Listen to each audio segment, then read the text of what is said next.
همین اگر بدانید در روسیه ها برای فرزندها یعنی پسابه میدهند هر ماه.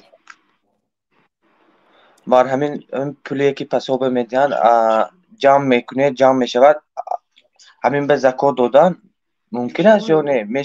زکات میدهید یا نه؟ پسابی پولی نقد است؟ بله. پولی نقد است یا در کاغذ نوشته شدگی؟ نه، پولی نقد. پولی نقد باشد و به نصاب رسیده باشد و 1 سال گذشته باشد، بله زکات میدید. 4 تا فرزند پسابه میدهند. و 4 تا پولی کلام میشد، برای همین میتید و کم نمیشد، برعکس زیاد میشد. بله درست است که مثال بعض فقها میگفتن که به مال مثلا یتیم، به مال کودک زکات واجب نیست. زکات خیلی به نماز قیاس میکردند، میگفتن که کودکی که حالی به بلاغت نرسیده، چه خیلی که برای وی نماز فرض نیست، همین گونه زکات هم فرض نیست میگفتن. لیکن زکات برای کودکی نارسیده بناهن به قول صحیح فرض است. به چی دلیل؟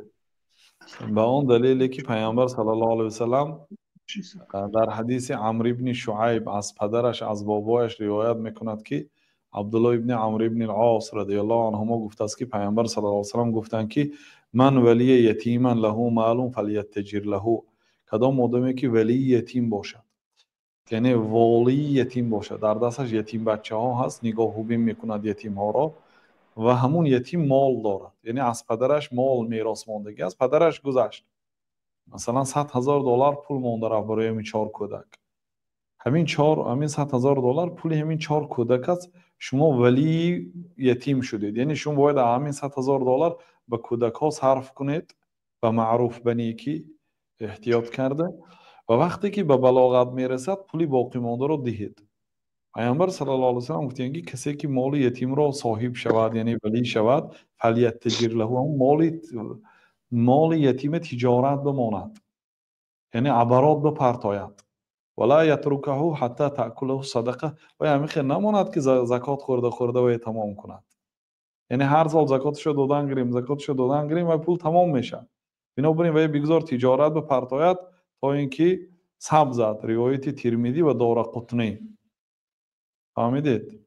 حدیث حافظ ابن حجر در بلوغ المرام آوردین.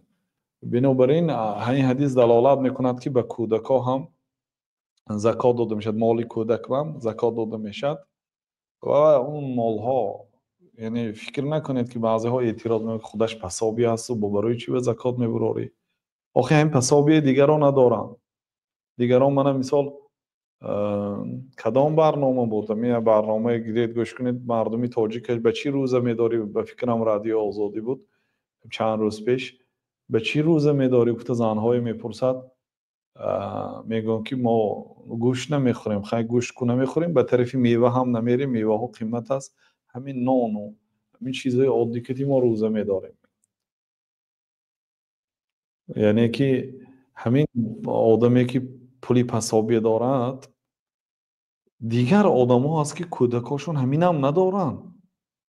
آخه هم 100 سومکک برای هماهات دیگر با الله تعالی برای شما دولت شما رو زیاد میکند. همون بیچاره هایی که 1 ماه شده از روزه بیگوشت روزه داشته، یک گرده گوشت دهانشون طعم گوشت میچشد، یا طعام میخورن، میوه میخورن، در حق شما دعا میکنن، در حق فرزنداتون پسابیهاش باز زیاد میشد آخر.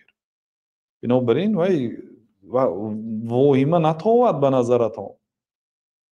فرزند شما اگر پسابیه میگرفته باشد، فرزند آدم ها گوشت نخورده است، میوه نمیخورد، از پیشی اون کودک حالی فهمش نیست، پدری بیچارم پول ندارد، مادرم پول ندارد، نمیفهمد. وای وقتی که از بازار یا از مغازه میگذارد گریه میکند، همین چیز خریده گفته، اون مادر زده گرام میبرد، ندارم گفته، دیگه چه کنه؟ برای همین پسابیتون کم ترتیدگر، اینتون پولتون با از دیگر طرف الله تعالی زیاد میکنه. درست فهمیدم. بعضی آدم ها پسابی زکات میتیگود، اینجا خودش پسابی با زکات چی میمونه؟ اینجا حق دیگرها چی؟ الله که همین پول برای شما داده است، اما الله شما وظیفه دار کرده است که به این بیچاره کم بغلا هم خیر کنید. حالا من بسیار شکایت ها، من من صحبتی گذشته کدام صحبت بیان کردم که ما به این کار اگرچه کاری خیر است دست نمیزنیم. یعنی از من آدما زکات طلب میکنن که زکات به من دهید یا از یگان کس گران دهید، من شرایطم وزنین است، شکایت ها میکنن و اونا واقعا شرایطشون وزنین است، لیکن اونا اینو به مردم فهمانده نمیتونه، اونا هیچ کس هم نمیشناسد مگر هم یگان همسایه ها نشناسد. بنابراین کسی کم بغل میشناسد، کسی میدوند که یک آدمی پاک وجدان از گدایی نمیکند لیکن چیزی هم ندارد، همین برای پولدارها برای مردم معرفی کند تا اینکه آورده صدقه فیتر صدق زکات خودشون آورده به همین بیچاره ها تیان که در این ماه مبارک رمضان یک از فیض رمضانی بهره مند شوند. یعنی از من طلب میکنن که ما برای آنها یا کارتی من نمونید آدمو پول پرداخت، این کارو ما کرده نمیتونیم. ما کانال محض علمی هست، ما نمیخواهم به این این دری پول و مال را کشایم، یعنی پول گرفتن و پول دادن این چیزا فتنه ها دارد، بلاها دارد. برای همین برادرها یعنی جستجو کنیتون کم بغل ها را، پرسجو کنیتون. آدم های هست محتاج نمیپرسد از کسی، جای کار ندارد، پول ندارد یا بیماری دارد که کار کرده نمیتوند، روزه گرفته است، طعام ندارد، اینا رو جستجو کنید.